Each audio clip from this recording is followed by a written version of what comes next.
죽음을 이기시고 부활하신 우리 주 예수 그리스도께서 여러분 모두에게 소망도 기쁨도 평안도 충만하게 채우시기를 주의 이름으로 축복합니다.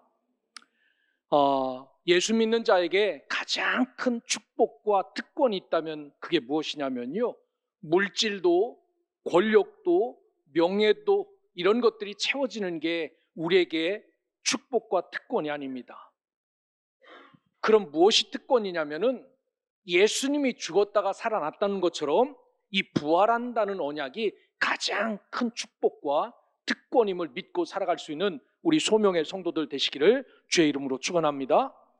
예수님께서도 부활하셨기에 예수 믿는 나도 부활한다는 이 부활신앙이 오늘 여러분에게 다시 충만하게 채워지기를 주의 이름으로 축원합니다.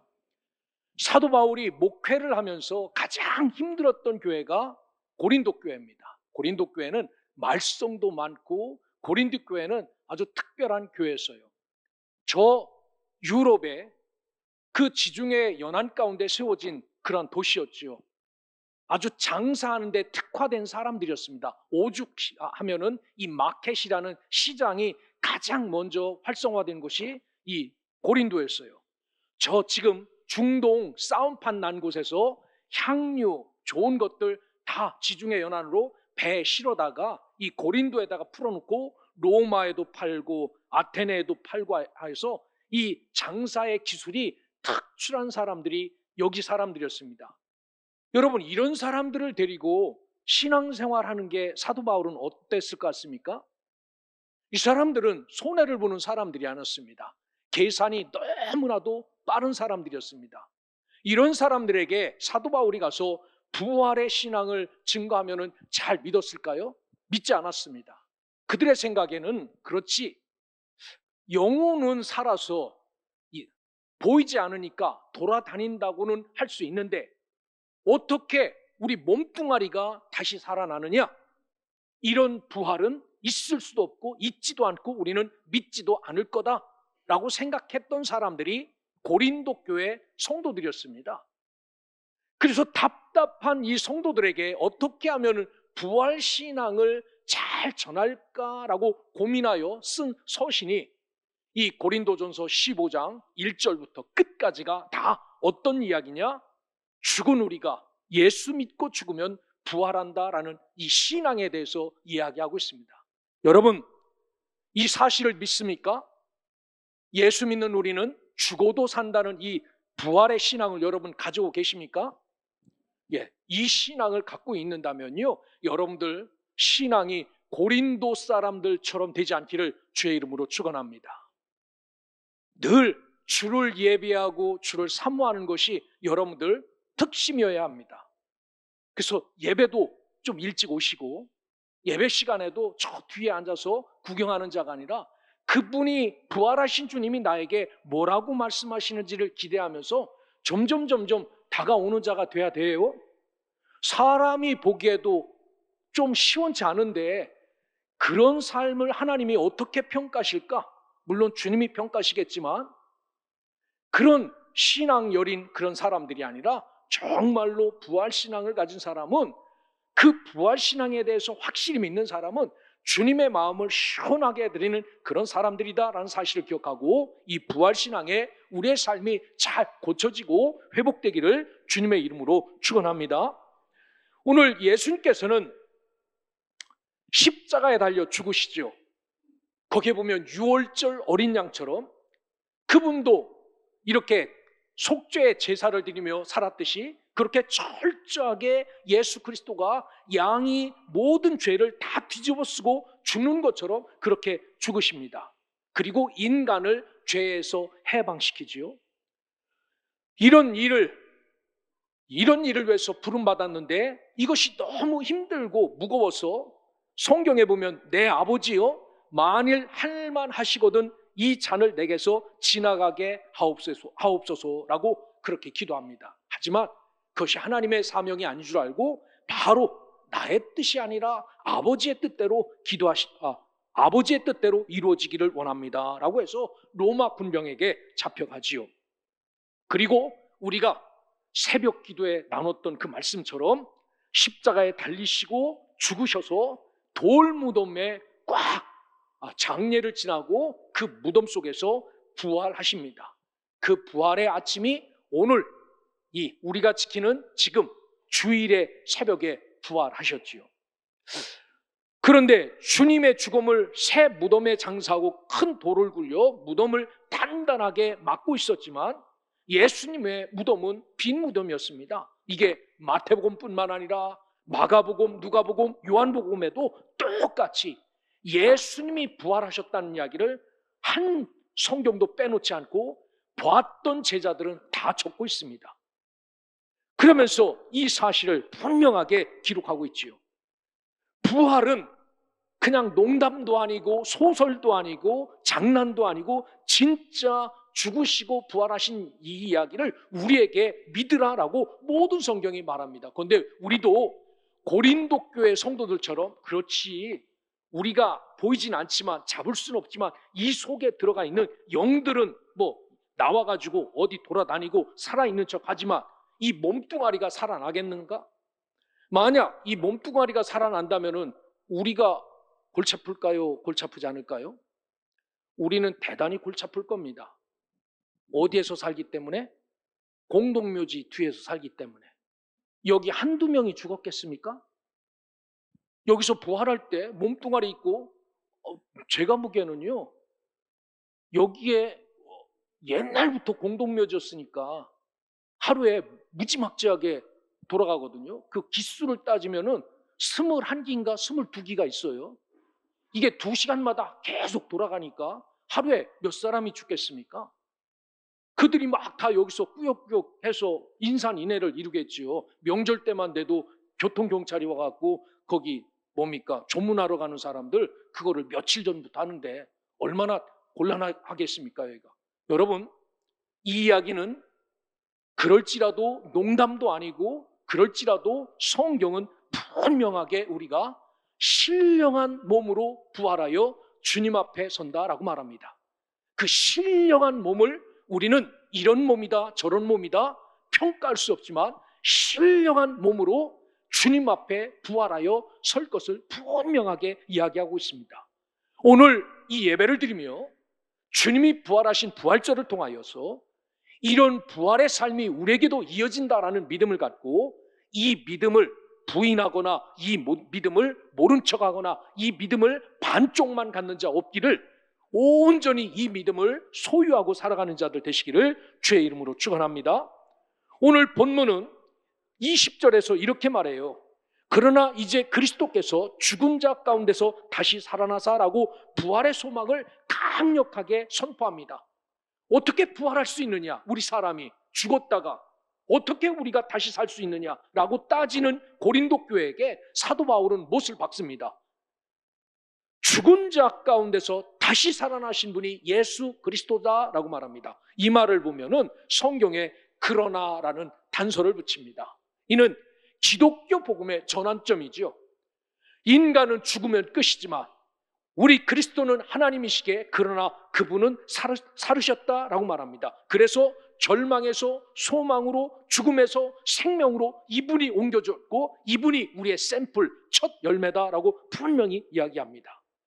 그래서 그분이 죽어 하나님 앞에 살아가셨던 것처럼 저와 여러분들도 신령한 몸이 어떤 몸인지는 알 수 없지만 신령한 몸으로 부활하여 주님 앞에 서는 것, 이것이 우리에게 주어진 하나님의 은혜고 축복이다라고 말합니다. 그래서 예수님은 요한복음 11장 25절에 미리 말씀하셨어요. 예수께서 이르시되 나는 부활이요 생명이니 나를 믿는 자는 죽어도 살겠고 무릇 살아서 나를 믿는 자는 영원히 죽지 아니하리니 이것을 네가 믿느냐라고 제자들을 붙잡아 놓고 하나하나 묻습니다. 이 사실을, 소설 같은 이야기를, 꿈 같은 이야기를 너 믿느냐라고 하나하나 말씀하셨습니다.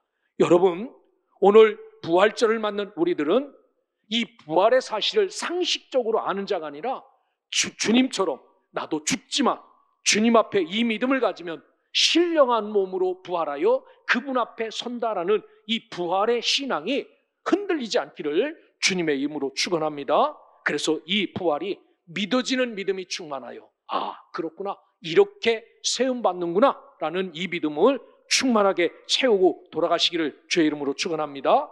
오늘 본문을 보면 예수님의 부활은 첫 열매다라고 말씀합니다. 그래서 20절에 사도 바울은 잠자는 자들의 첫 열매가 되셨도다라고 말합니다. 여러분, 첫 열매 표현은 농사에서 첫 번째로 수확된 곡식을 말합니다. 이 첫 열매를 따면은 그 뒤부터 첫 열매를 기준으로 계속해서 몇 번은 더 따고 계속 따고 앞으로 딴다라는 겁니다. 사과 나무를 하나 심으면요, 첫 열매가 심고 5년쯤 되면은 첫 열매를 따요. 그 열매는 볼품이 없습니다. 그런데 그 열매를 하나 따면 끝이 아니라 올해도 따지만 내년에도 따고 후년에도 땁니다. 언제까지 땁니까? 사과나무가 늙어서 죽을 때까지 계속해서 따는 겁니다. 이처럼 예수님의 부활은 앞으로 일어날 모든 성도들의 부활을 시작한다라고 성경은 말해요. 사도 바울이 로마 교인들에게 이야기합니다. 그분이 부활하신 것은 샘플이고 첫 모델이고 우리도 부활하고 너도 부활하고 앞으로도 부활할 것이다 라는 것을 강력하게 주장하는 메시지입니다. 여러분, 오늘 이분이 우리의 구세주 되신 예수가 우리를 위해서 살아나셨다면 나도 저분처럼 살아나고 나도 저분처럼 그 나라에 가고 나도 저분처럼 하나님 앞에 설 것이다 라는 이 부활신앙이 풍성하기를 주의 이름으로 축원합니다.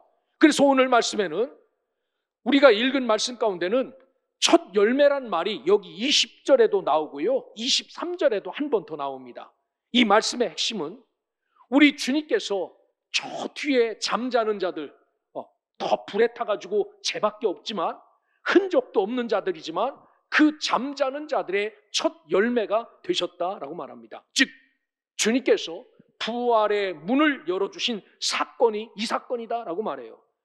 여러분, 성경에 보면 출애굽기 23장이나 신명기 26장에 너희 토지에서 처음 익은 열매의 첫 것을 가져다가 너희 하나님 여호와의 전에 드릴지니라 라고 말합니다. 그게 어떤 겁니까? 첫 것을 드리는 것. 여러분, 이것은 농사법에 관한 말씀이 아닙니다. 첫 열매를 거둘 때가 초실절이라고 그래요. 처음 베는 거. 그래서 그 곡식을 첫 것이기에 하나님 앞에 드립니다. 그러면 이 첫 곡식으로 수확 다 끝나는가? 아닙니다. 이 첫 곡식인 초실절에 낫을 대는 것으로부터 77절이 시작됩니다. 77절. 일주일이 7번 되는 그런 77절. 그 77절 동안 계속해서 니네 밭도 베고 우리 밭도 베고 저 사람도 베고 계속해서 뵭니다. 그러면 그 77절로 끝나나요? 아닙니다. 77절 뒤에는 뭐가 옵니까? 하늘에서 성령이 비둘기 같지만은 오순절이 임하는 겁니다. 이게 성경이 우리에게 주시는 메시지예요. 따라서 우리 구주 예수님께서 첫 열매가 되셨다는 말씀은 우리에게 한없는 소망과 기쁨과 감사와 희망이라는 사실을 기억하시고, 우리 주님이 첫 열매가 되었다는 것은 여기에 있는 모든 자들을 다 거둘 때까지, 그렇게 다 거두고도 남는 시간, 그리고 마지막에는 그 거룩한 영을 우리에게 부어주셔서 그 놀라운 은혜 가운데 살게 하는 이런 진리가 이 놀라운 부활절 가운데 있다라는 사실을 기억하고, 여러분, 주님의 날에 생명의 부활로 설 수 있는 믿음의 자녀, 하나님의 백성들 되시기를 주의 이름으로 축원합니다. 마지막으로 성경에 보면 아담과 예수 그리스도의 삶을 비교 분석하여 예수님 때문에 부활도 영생도 누릴 것을 이야기합니다. 아담 때문에 죄가 들어왔고 아담 때문에 죽음이 들어왔다면 예수 때문에 부활도 있고 예수 때문에 영생도 있다라고 말씀합니다.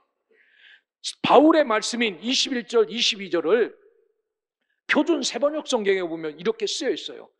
한 사람으로 말미암아 죽음이 들어왔으니 또한 한 사람으로 말미암아 죽은 사람의 부활도 옵니다. 여러분, 아담 하나 죽었는데 우리에게 죽음이 들어왔어요. 그 뒤에 사람이 그런 게 아니라 이 사람 하나 때문에 들어온 것처럼 예수 한 사람 때문에 부활도 온다라고 말합니다. 아담 안에서 모든 사람이 죽은 것 같이 그리스도 안에서 모든 사람이 살아나게 될 것이다 라고 말하며, 이렇게 속 시원하게 복음을 우리에게 전하는데도 내가 살까? 내가 다시 일어날까? 여러분, 이런 믿음은 주의 나라에 가까이 갈 수도 없는 믿음입니다. 그러기에 있는 말씀 그대로 해석도 하지 마시고 거기에다가 토도 달지 말고 죽으면 산다라는 이 신앙 하나 갖고 주님 앞에 가면은 그분이 해결하시고 그분이 살려주시는 겁니다. 불 속에 들어갔다고 살아나지 못하는 것 아닙니다. 땅 속에 묻혔다고 그대로 살아나는 것 아닙니다.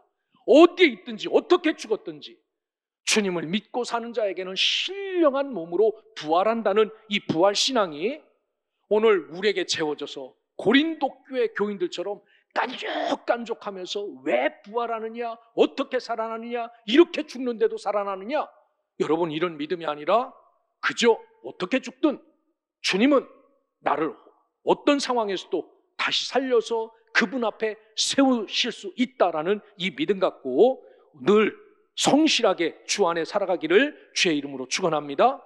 아담 안에 죽음이 있지만 그리스도 안에는 생명이 있다라고 말합니다.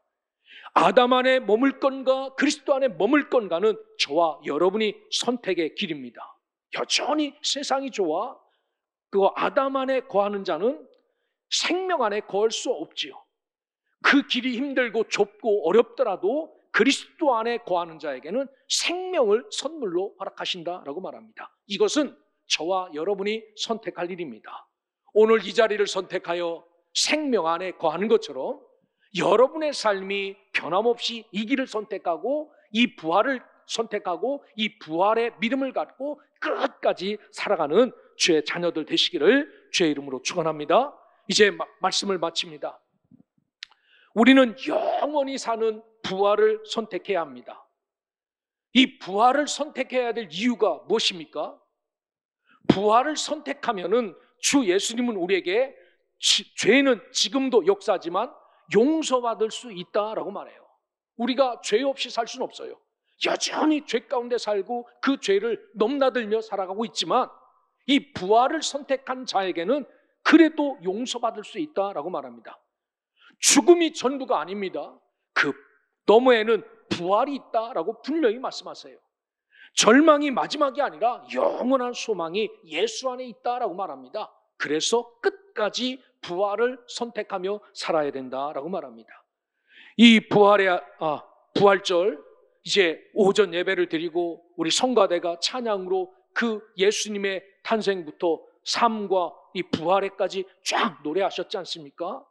여기에 보면은 부활은 영원히 사는 소망을 우리에게 채우신다라는 사실을 기억하고 예수님께서 사도 바울이 이야기한 것처럼 여러분 그분이 우리의 첫 열매가 되어 죽음에서 살아나셨습니다. 이제는 우리가 두 번째, 세 번째가 될 것입니다. 걱정하지 마시고 이 부활 신앙을 갖고 사십시오라고 권면한 이 말씀을 잘 각인하여 여러분 부활 신앙을 갖고 이 믿음의 길을 기쁘고 즐겁고 감사한 마음으로 잘 살아가 죽어도 사는 은혜가 여러분에게 충만하게 채워지기를 이 부활의 오후에 여러분 주의 이름으로 축원합니다.